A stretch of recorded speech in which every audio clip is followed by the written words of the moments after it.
Present మనతో senior journalist Ramesh గారు ఉన్నారు. సో ప్రజెంట్ మన లోకల్ బాడీ ఎలక్షన్లు వస్తున్నాయి. ప్రస్తుతం ఉన్న కూటమి ప్రభుత్వం అలాగే వైసీపీ ప్రభుత్వం ఎలాంటి పరిస్థితులు చోటు చేసుకోవచ్చు?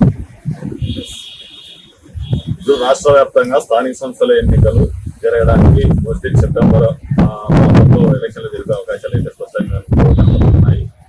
సేమ్ టైం ఇప్పుడు సమగ్ర నివేదిక తయారవుతుంది, సర్వే అనేది కూడా తయారవుతుంది. ఇదంతా పూర్తి కాగానే మోస్ట్లీ లోకల్ బాడీ ఎలక్షన్ల వైపు రాష్ట్ర ప్రభుత్వం అడుగు చేసే పరిస్థితి ఉంది. అయితే ఈ రాష్ట్ర ప్రభుత్వం ఎలక్షన్ కు పోతే రాజకీయ పార్టీలో దాదాపు కొంత అలజడులు అయితే కనిపిస్తున్నాయి. ప్రధానంగా లోకల్ గా ఉన్న అంటే ఈ లోకల్ బాడీ ఎలక్షన్లు అధికార పార్టీ కూటమిలో ఉండే తెలుగుదేశం, బీజేపీ, జనసేనకు ఎంత ప్రాధాన్యమో సేమ్ టైం ప్రతిపక్ష పార్టీ అయిన వైసీపీ కూడా అంతే కీలకంగా మారనున్నాయి. ప్రధానంగా ఏంటంటే ఈ ఎన్నికలు వాళ్ళకు ఒక రెఫరెండంగా కూడా భావించే పరిస్థితి కూడా లేకపోలేదు.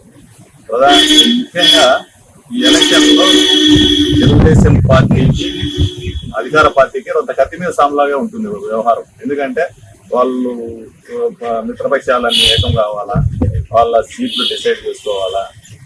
ఈ పరిణామాలన్నీ కూడా కొంత దయాలయమానంగానే ఉంటాయి. కొన్ని చోట్ల అందులో స్థానిక సంస్థల ఎన్నికలు అంటేనే మెయిన్ లోకల్ బాడీలో లోకల్ లీడర్ల మధ్య చాలా తీవ్రమైన పోటీ ఉంటుంది. సాధారణంగా ఒకే పార్టీలోని 2-3 టికెట్లు ఆశించే వాళ్ళు ఉంటారు,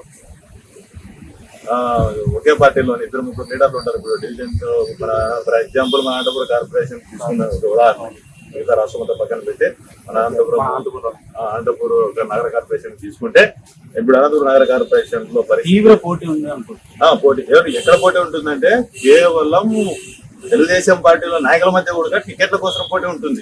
కూటమి ప్రభుత్వంలోనే నాయకుల మధ్య, కూటమి ప్రభుత్వంలో కాదు, ఓన్లీ తెలుగుదేశం పార్టీలో ఎందులో అధికారంలో ఉన్నారు. కార్పొరేటర్ కావాలనే టీడీపీలోనే పోటీ ఉంటుంది. ఈ సందర్భంలో వాళ్ళు అడ్డురారని వాళ్ళు సెకండ్ పార్ట్, అది వాళ్ళు అడ్డొస్తారా, వాళ్ళు మాకు కావాలంటారా అనేది సెకండ్ పార్ట్. జనసేన టీడీపీలో ఉండే నాయకుల మధ్యనే తీవ్రమైన పోటీ ఉంది. ఓన్లీ మన అనంతపురం పరిస్థితి ఒకసారి గమనిస్తే ఇప్పుడు ఎమ్మెల్యే దగ్గుబాటి ప్రసాద్ గారి ఆధ్వర్యంలో నడుస్తుంది వ్యవహారం. కాకపోతే ఆయన తన వర్గానికి కానీ తన అనుగాయులకు కానీ తన నమ్ముకొని ఉంటున్న వారికి కానీ తీవ్ర వ్యతిరేకత జనాల్లో. ఆయన వల్ల ఓట్లు ఏమైనా తీరే అవకాశం ఉంది? ఓట్లు కదా సెకండ్ ఆలోచించేద్దాం. ఫస్ట్ ఏంటి, ఈ టికెట్ల పంపకాల వ్యవహారమే గతి మీద సమగలా ఉంటుంది. ఎందుకంటే ఆయన నమ్ముకున్న టీం ఉండొచ్చు, ఆయన తన అనుచర వర్గాన్ని కార్పొరేటర్లుగా చూడాలనుకుని ఉండొచ్చు. ఆ కార్పొరేట్ లో నాకు అవకాశం వస్తుంది అన్న, నాకు అవకాశం కల్పిస్తాడు అని ఒక్కొక్క డివిజన్ లో 2-3 కూడా ఆశించే వాళ్ళు ఉండింటారు. అదే సందర్భంలో అసమ్మతి అంటే తెలుగుదేశం పార్టీలో అసమ్మతి ఆటోమేటిక్ గా ఇప్పుడు మాజీ ఎమ్మెల్యే ప్రభాకర్ చౌదరి వరకు ఆయన ఇప్పటికే ఆల్మోస్ట్ ఆల్ రీసెంట్ గా ఒక ప్రెస్ కాన్ఫరెన్స్ లో చెప్పాడు. ఏమని చెప్పాడు, సార్ గ్రౌండ్ నీదే, బాల్ నీదే, బంతి నీదే, నువ్వు 6లు కొడతావా, 4లు చూస్తావా చూస్తానన్నాడు. బాగా ఛాలెంజ్ చేశాడు. దాదాపు ఎమ్మెల్యే ఛాలెంజ్ చేసినట్లంటే లోకల్ బాడీ ఎలక్షన్ లో ఎలా రాణిస్తావో చూస్తాను అని ఇండైరెక్ట్ గా చెప్పేశాడు ఆయన.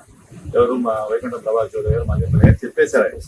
అంటే ఆయన నేను సైలెంట్ గా ఉంటా, నేను ఎక్కడ పోటీ చేయను, నేను ఎవరిని అడ్డుపడినా అన్న బయటికి అంటుండొచ్చు. కానీ గొడవ స్టార్ట్ అయితే అక్కడి నుంచి సమస్య అయితే ఉత్పన్నం అవుతుంది, రాకుండా పోయే సమస్య లేదు. అయితే వీళ్ళు ఇద్దరి మధ్యనే కాకోకుండా వీళ్ళందరినీ అకామిడేట్ చేయాలంటే సమస్యగానే ఉంటుంది. ఎవరికి, ఎమ్మెల్యే గారికి సమస్యగానే ఉంటుంది వీళ్ళందరినీ అకామిడేట్ చేయాలంటే. మన వద్ద 2-3 ఉంటారు, అందరూ నువ్వు చెప్తానే నేను ఒకేలా అన్న చెప్పినాడని ఊరినే ఉండరు. మిగిలిన వాళ్ళు నేను ఉండాలా కార్పొరేటర్ గా, నేనే గెలవాలా. ఎందుకంటే ఇప్పుడు అధికారం ఉంది, పవర్ ఉన్నప్పుడు, అధికారం ఉన్నప్పుడు కార్పొరేటర్ అయితే నాకు వాళ్ళకి ఉంటుంది. కాబట్టి వాళ్ళు ఆటోమేటిక్ గా కావాలనే కోరుకునే దానికే ఎక్కువ మంది ఆసక్తి చూపుతారు. ఇది ఒక పార్టీ అయితే వీళ్ళకు సమస్య ఉన్నప్పుడు సేమ్ టైం జనసేన, బీజేపీ కూడా ఎంటర్ అయ్యి మాకు ఇన్ని సీట్లు కావాలా, ఇప్పుడు ఇందాక 80, 15 రేసు ఒకటి అన్నారు. ఆ రేసుకి ఒప్పుకునే పరిస్థితి లేదని నాదెండ్ల మనోహర్ గారు రీసెంట్ గా చెప్పారు. ఆ పార్టీ నాయకులు ఏమని, అప్పుడంటే ఏదో కూడా ప్రభుత్వం ఓటు చీలు కూడా చేస్తుందో మేము ఒక 4 రోజులు ఎన్ని చేశాం. కానీ ఇప్పుడున్న పరిస్థితుల్లో మేము ఆ విధంగా పోయడానికి ఏమాత్రం సహకరించాం. పార్టీ ఎక్కడ బలంగా ఉందో అక్కడైతే నిలబడతాం, చేస్తాం. అనంతపూర్ లో జనసేన అంటే సామాజిక వర్గం దాదాపు సక్సెస్ ఉందనుకుంటా. అనంతపురం కాన్స్టిట్యూన్సీ అర్బన్ కాన్స్టిట్యూన్సీలో అత్యధికమైన ఓటర్లు బలిజ సామాజిక వర్గానికి చెందిన వాళ్ళు ఉన్నారు. సామర్థ్యం వాళ్ళు దగ్గుబాటి ప్రసాద్ మాట వింటారా? వింటారా అంటే వాళ్ళు డిమాండ్ పెడతారు. ఏమని పెడతారు? జనసేన నీకు మాకు టికెట్ కావాలి, మేము బలంగా ఉన్నామని చెప్పేసి పై నుంచి ఒత్తిడి తెస్తారు పార్టీ నుంచి. వాళ్ళు ఎంత తక్కువ అన్నా కూడా కనీసం మాకున్న డివిజన్లలో కనీసం 20 సీట్లనే కావాలని అడిగే దానికి ఛాన్స్ ఉంది. ఎమ్మెల్యే కాదని ఇస్తారు వాళ్ళకి. ఇయ్యాల్సిందే. కూటమి భాగస్వామ్యం. కూటమిలో వాళ్ళు ఎక్కడ బలం ఉందంటే అదంతా రాష్ట్ర స్థాయిలో డిసైడ్ అవుతుంది. ఎక్కడ బలం ఉందో ఆ ప్రాంతాల్లో జనసేనకి ఎన్ని అలా బీజేపీ ఎన్ని అని డిసైడ్ చేస్తారు. ఎమ్మెల్యేనే ఫైనల్ డెసిషన్ మేకర్ అయితే కాదు. లోకల్ బాడీ ఎలక్షన్ ఆయన కూడా వాళ్ళందరినీ సమన్వయం చేసుకోవాలా.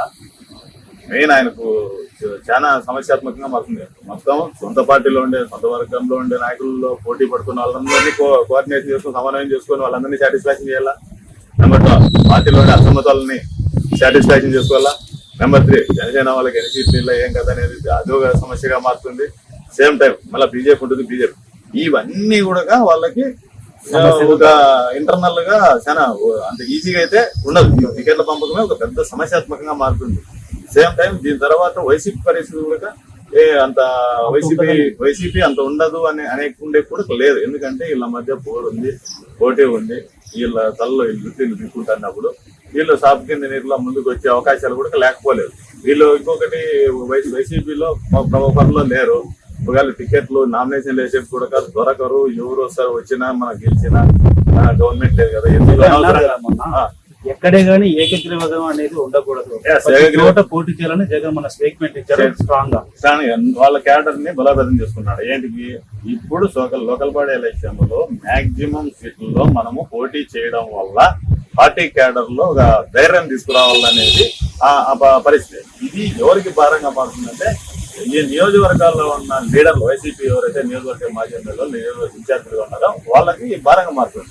ఎందుకంటే ఇప్పుడు డబ్బులు పెట్టుకొని నేను పోటీ చేసి గెలుస్తాను అని వైసీపీ వాళ్ళు డబ్బులు పెట్టుకొని ఖర్చు పెట్టి ముందుకు వచ్చేకి క్యాండిడేట్లు అంతగా రారు.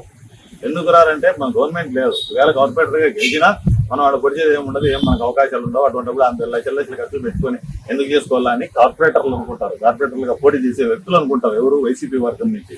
అప్పుడు ఈ ఎమ్మెల్యేలుగా ఉండే వాళ్ళు లేకపోతే ఎమ్మెల్యే టికెట్లు ఆశిస్తున్న వాళ్ళు తమ బలాన్ని పెంచుకోవాలనే ఉద్దేశంతో క్యాండిడేట్లు పెట్టుకుని వాళ్ళైనా సొంత డబ్బులు పెట్టుకోవడమా లేకపోతే పార్టీ నుంచి ఏమన్నా ఇస్తారా, అవకాశం తక్కువే.